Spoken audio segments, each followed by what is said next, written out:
আমাদের মাননীয় প্রধানমন্ত্রী তারেক রহমান কিন্তু শনিবারও অফিস করতেছেন।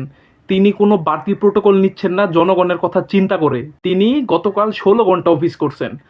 তিনি সরকারি বন্ধের দিন, ছুটির দিনও অফিস করছেন। সকাল ৯টা বাজে অফিসে চলে আসছেন। এই কাজগুলো ভাই এনসিপি এবং জামাত শিবিরের অ্যাক্টিভিস্টদের চোখে পড়তেছে না। গতকাল শুক্রবার সরকারি ছুটির দিন ছিল, তো প্রধানমন্ত্রী তারেক রহমান তার মেয়ে জাইমা রহমানকে নিয়ে একটা সিনেমা দেখতে গেছে।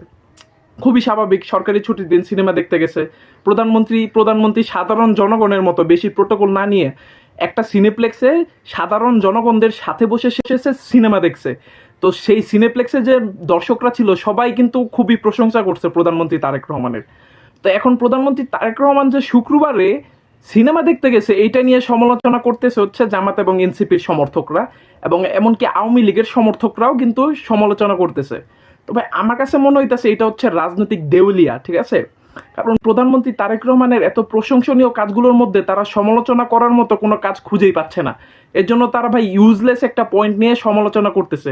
তো আমার ছাত্র শিবিরের সাবেক সভাপতি জাহিদুল ইসলাম ভাইয়ের কাছে প্রশ্ন, ভাই আপনি তারেক রহমান যে সিনেমা দেখতে গেছে এটা নিয়ে যেমন আপনি সমালোচনা করলেন, তো ভাই তারেক রহমানের যে প্রশংসনীয় কাজগুলো আছে, উদ্যোগ আছে, সেগুলো নিয়ে প্রশংসা করে দেখান।